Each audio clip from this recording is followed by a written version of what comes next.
Hello and welcome to Manny's Makings. Today we're going to do some basics. I'm getting a lot of questions about how to do some basic things to do with jewelry making. So I wanted to take a minute to explain some basics, and we're going to start really basic. So we're going to start with some decorative either eye pins or head pins. So you can use them for your jewelry making for your Christmas gifts or for your holiday gifts. So I just wanted to show you how to make a few of them, and then you can play from there. So get your wire out, get some, you're going to need some tools. So you're going to need some, I call them nippers or wire cutters, round nose pliers. I have flat nose pliers, and those are needle nose. From Zeron, a lot of people ask me, and then my wire straighteners, which are pretty beat up. I need a new pair. So we're going to start with the simple and basic, and we're going to go through the different wire gauges because you can do different things depending on the wire gauge that you're starting with. So I'm just going to move these out of the way. And we're going to start with the simple eye pin. Now the eye pin is really great for, and you can do this in, 18 or 20 gauge is my recommended. I wouldn't go any thinner than that unless you're planning on wire wrapping both ends. So you'd have to wire wrap this end and then put a stone on, then wire wrap again, and that's a completely different ball game. And you can see some of my other videos to do with wire wrapping around a stone. So this is for a heavy-duty, sturdy pin that you can hang maybe a charm from it, a little Christmas tree or a little snowflake, and then you could put a couple of beads on it, and then you can make a loop on the top and attach it to an earring. So this is like really simple eye pin. And it's called an eye pin because it has an eye on the top of it. So you have an eye here, okay? So looks like I got pen on myself. So let's start with this one. So I'm doing this one in 18 gauge, and that means it's going to be good and sturdy. It's going to hold up. And all I've done is cut a length of wire, whatever length of pin you want. This is like 3 inches, which is way more than you'll need for the majority of projects that you might be doing. If you only want to do small ones like this length, then cut off 1.5 inches, depending on the length that you're going to want. You're just going to take your round nose pliers, and this is the simplest way to do a loop. Is you're going to take them. Let's see if we can zoom in a little bit here. Okay, so we're making this here. And all I'm doing is I'm going to take them, take your end, make sure you have a flush end, that you've cut flush on both ends. So when you're cutting flush with your cutters, this makes a flush cut, and this makes a V groove cut. If you look at the pliers from this angle, let me see if I can see the angle here. You can see that this slants in. So if you cut it this way, it's going to have a slant in on there and a flat against the wire. So you have to trim off the opposite end so you can get both ends flush. Okay. You're going to take your pliers, and you're just going to sit them so you can't feel them at whatever width you want to make, however big you want to make your little ring. Okay, so I'm going to make mine this big. They're sitting between my pliers. I'm just holding them, the pliers in my hands, and I'm bringing it around and releasing and bringing it around, releasing and bringing it around, releasing and bringing it around. It's easier than moving both hands, and I end up with this little P or a Q, depending on how you want to spin it around. Okay, so now what I like to do is what I call break the neck. This is the easiest way to do them consistently every time, is I take my pliers, put them back in, and then I push with my thumb against the back of this and bring it up. And it centers it perfectly in the center. So now I have 2 pins. Okay, and if you want to make sure your pins stay consistent, you just mark with a little Sharpie marker on your pliers. So you can do a whole bunch of them one after another. So that's your eye pin. That's your basic simple eye pin. So your next one, your simple one, and this one is a little harder to see, but all I've done is actually used a hammer and a metal block. You could go grab a hammer.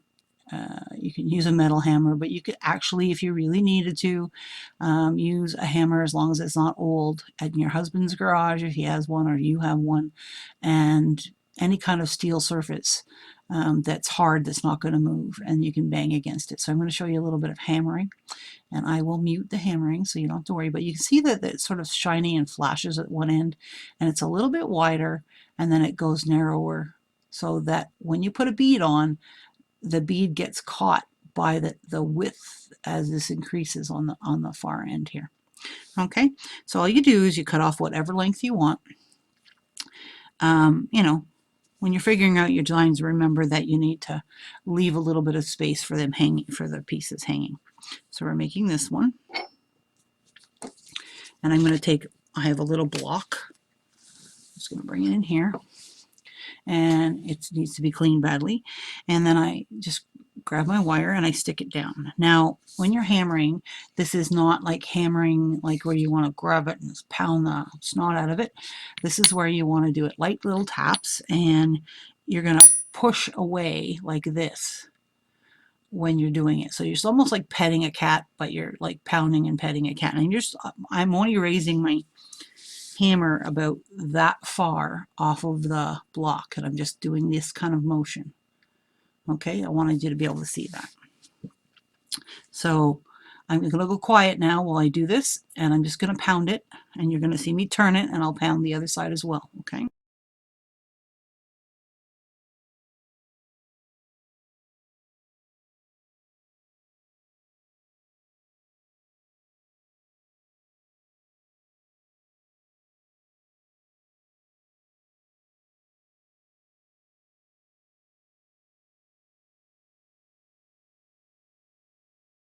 Okay, let me move these out of the way.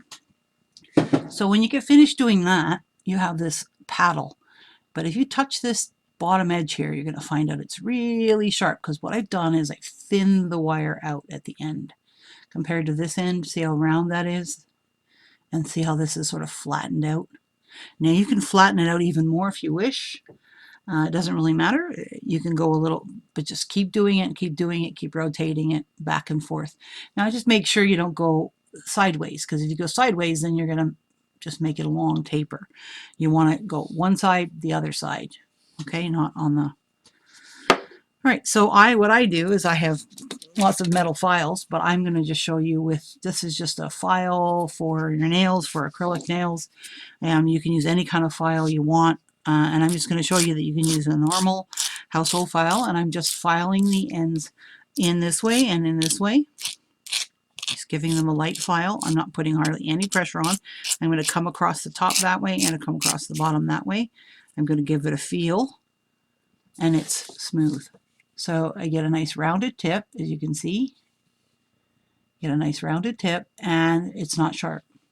So this works perfectly for putting on beads on, and this is great for a more modern look where you don't want to have something else showing, but as you can see, it's perfect. Now a lot of people have questions about, this is Parawire. Most of the wire that I use is Parawire. So this is coated. It's a, this one's antique copper, and it's a non-tarnished premium quality wire.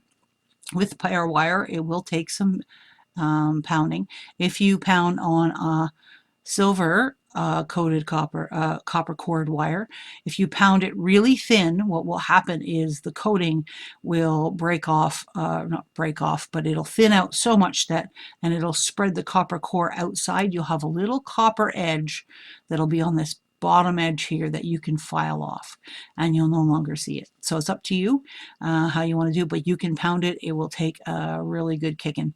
That's one of the things I love about Parawires. I really don't have to worry. I just functions like normal wire for me, like bare wire. It doesn't really matter. Okay, so there's your second one. So we've now done the 18 gauges. Now we're going to move down to the 20 gauge. So the next one I'm going to show you with the 20 gauge is going to be a spiral. Now this is a really simple little spiral one, but it's great. It has its purpose, obviously, in different decorative things. So let's get some 20 gauge wire. So gotta find the right gauge wire here.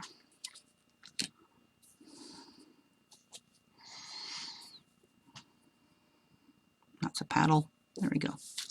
Okay, so I cut these pieces off in 3-inch, and I end up with a 2.5-inch head pin.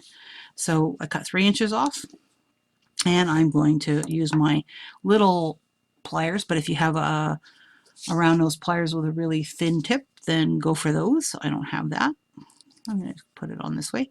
And in this case, I'm just going to go away from myself. And again, it's flush ends on both ends. And I'm just going to start my spiral. So I'm just bringing it around. So what I've done so far is just bring it around like this. And I'm going to continue to bring it around. If I can get my pliers back in there, being silly. Okay, there we go. So bring it around, bring it around, bring it around, and usually you can go a couple of rounds. So I'm just going a couple of rounds. So see, it's only a couple of rounds. I'm just going to flatten it out so you can see what it looks like. So now I'm going to take the farther back part of my pliers. Don't do it at the tips. And even if you have thicker, heavier pliers, still go your nearest the bolt without it being where it's going to mar your wire is the best place to do it because you have the most torque with the least amount of effort on your hand. So it will hold these and it is less likely to slip. So I'm putting my pliers on and I'm pushing with this thumb and I'm moving my hand like this at the same time. So I'm bringing them both in. Okay. And you can do as many, again, you can do this as big or as little as you like. I think I did 2 turns. One more. There you go. So now you have this. Again, you have the P situation, which you don't want. So I just stick my pliers at the neck of the P. Got it. And I bend it up. Now what ends up happening is I end up having a little bit of space right here. See the little bit of space? So I just stick this back on here and bring it up. And if it's not bent as much as you'd like, you can hold on to this here and you can take this and bend it a little bit more, 90 degrees. Okay, so this will keep any kind of bead or, you know, you could use a wonderful hand-blown glass bead or something. It would be really beautiful. So there's another head pin. And these are much cheaper to do yourself than they are to buy them. Now, convenience, I buy them sometimes. I use bought ones sometimes. They are just as sturdy, you know, if you make them as if you buy them. Okay, they're just not as hard right off the bat, so you have a little bit more room to play. Okay, let's do a decorative one. So Christmas is coming, and I thought, well, let's see if I can do a star. This should be fairly easy. So I have a little star. Yeah, hold it like this so it looks like a little star. I can widen this if I want, if I think the star looks a little bit too. So you can make a little bit more fat, make a fatter star. There we go. And I just hammered the star just a little bit, just to give it so it wasn't gonna, if it got caught on something, you know, got caught in somebody's hair or whatever. So I have this little star, and I'm going to show you how to make that. Now you can make a little square, or you can make a little triangle, or you could make, you know, any shape you'd like, basically on the bottom, and then with using this technique, and then you can turn it into, this is a nice long head pin, and I'm going to use this in another video, these ones here. Okay, so I'm going to work on the spool this time. So I have the 20 gauge spool, just so you know that I'm working with Parawire, and I'm actually using my fingers just to give it a little bit of straightened area. Doesn't have to be perfect because I'm going to have to straighten it out again later. Okay, so I've got the end of my wire. First thing I want to do is make a really small, well, first I'm going to do is check and look. I don't know if you can see that, but it's not cut flush. Yeah, you can't see it, but it's not cut flush. So I'm cutting it flush now, so I just cut the end off, and now I know I have a nice flush edge. Always start with the flush edge. And then I'm just going to take it, and I'm just taking my pliers, putting them on the tip, and I'm going to make myself a little loop. Ta-da! So I have a little loop. See if I can get the wire to cooperate. Just a little loop. that my wire will eventually go back up through. There you go. Just a little loop. Okay. So now I got to start the process of making my five-sided thing. So what I want to make is actually 4 bumps. And then when it goes back up, it finishes up the 5th. So I come here and I'm going to push towards me, or you can pop it up. Doesn't really matter. That's 1. So when I look at it, I have 1 bump. See, I have 1 bump. I have 1 bump so far. Put my pliers in, and you can make this as big or as little as you like. I'm pushing up again, and then I'm pushing down. I'm making like a little stair. Pushing up again, pushing down. Pushing up again, pushing down. Now when I look at it, if you look at it with me, I have 1, 2, 3. I don't quite have 4 because see how this 4th one doesn't come back down? So I need to do 1 more bend. So I have my 4th one come back down. So now can you see the 4 bumps? 1, 2, 3, 4. I have 4 bumps. Yay, I'm good. So now I need to cut this off at whatever length I want for my pin. So I'm going to make it longer, then shorter. Move my wire out of the way. Okay, so I have this funky looking little thing. And you could use this if you wanted and hang something from it. Your pins don't have to be perfectly straight. If you do 5 bumps instead of 4, it looks like a leaf, just so you know. So I'm going to grab the 2 middle bumps because they're going to be the bottom of my star, and I'm going to bring this up towards and bring this towards. So you can already see that it's sort of starting to form into what it looks like a little star. Now I'm going to close this off a little bit more.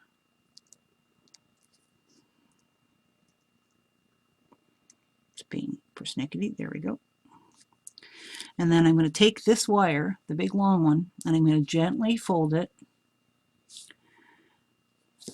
Actually, I'm going to bend this way first. So I just flipped that little circle so that it was coming out, and I'm going to bring this through. And you're going to need this technique for the next one I'm going to show you. And I'm just bringing it through, and see how it's nice and smooth? Kind of cool, huh? Almost looks like an ear finding. This wouldn't quite work as for an ear finding, just so you know. So I'm just pulling it through. I'm holding on to I'm pushing like the piece through, holding on to the knot and pulling with my fingers. If your fingers don't let you do that, then hold towards the end of your wire so that if you have to cut it off, if you damage it and you have to cut it off, you're cutting off the end. Now this looks like a hot mess, right? So that's fine. It's good. I'm good. So I'm going to take this now, and I need to bend this in.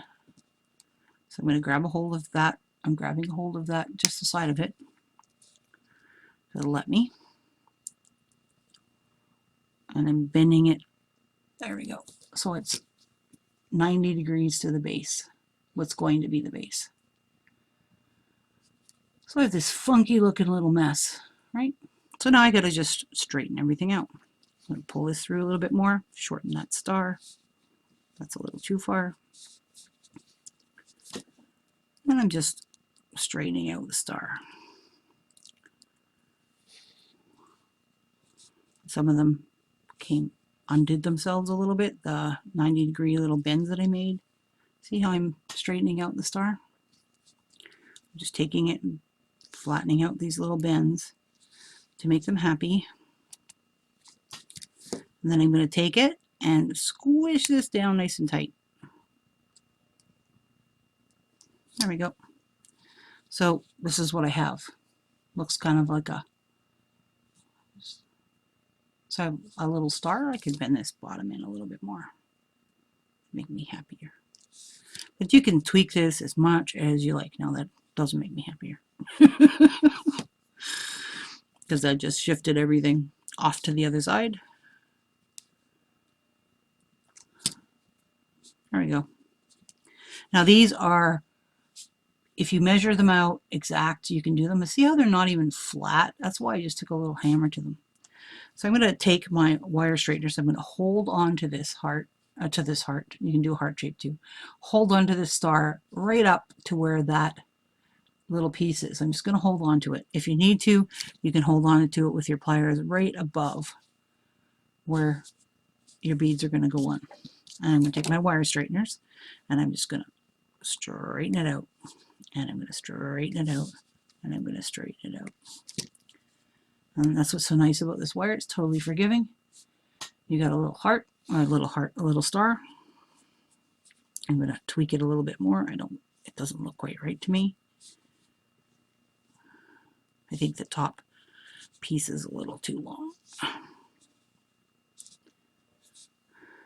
Yeah, it's close. Okay, so this is what you end up with. And you have this piece here. So there's two little stars. So as I said, you could do hearts same way. You know, the biggest thing is that you need to do this little loop first so you have something to pull it back through, and it also makes a stopper so the beads don't end up going around the bottom piece. When you're finished, if you do a heart, you do that like this.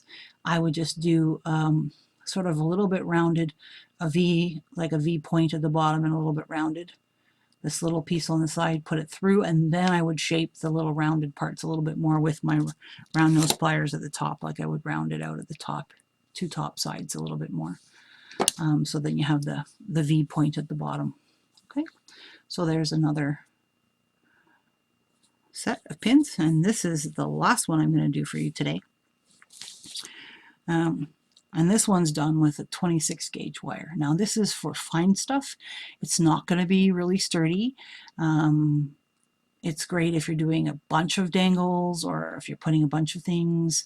This works really well, and I would use this with a wrapped loop on the top end when you're finished. So this is really secure, what I'm going to do at the bottom, and then you can put on whatever you want and then do a wrapped loop at the top. Okay, so what you're going to do is you're going to start with your flush wire, and I'm going to put my pliers in, and I'm going to do a spiral. Start a spiral, but what's going to happen is when they meet up, they're not quite there, I want them to go around each other. So I don't know if you can see that. It's pretty dark. But see how they're overlapping each other there? There we go. See, now I have two strands of wire coming around. See, you have two strands of wire. And you're going to go until you have two strands of wire all the way around. So where the wire is cut meets with the wire here. Okay.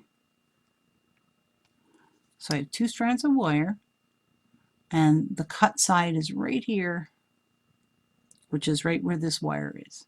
Okay. And then I'm going to take this end here, and I'm going to bend it gently. I don't want to make it a sharp kink. I just want to bend it gently, and I'm going to stick it in that hole. And this is what I have. It's going to look like this. Okay. And I'm going to grab a hold of the knot, and I'm going to grab a hold of this end here, and I just like to pull both of them at the same time. I'm going to pull and pull and pull, and eventually I'm going to be able to pull it so that it makes this little knot at the bottom. See, there's this little knot at the bottom. Okay. And if you have smaller pliers, you can make the knots as tight, and this is a bigger knot. See, this is a really tight little knot because I use the end of my pliers there, but I wanted you to see what they look like. So there's just little knots of wire, and they make really great head pins because the beads don't slip off. They have like a little decorative element at the bottom that looks like a little knot. Okay. And you have this, so you have enough wire here that if you put on a couple of beads, you still have enough wire to do a wire wrap on the final one. Okay. So this is some of the basics that you need for making jewelry, and I just wanted to share this with you. I hope you learned something today. Don't be afraid to experiment and make whatever works for you. You see the different, I'm just going to show you the different ones here. So you have heavier gauge wires and lighter gauge wires, a whole bunch of different stuff so that you can try a whole bunch of different ones and have some fun and make your own eye pins or head pins for the holiday seasons. So take care and keep on making for Manny's Makings. Bye!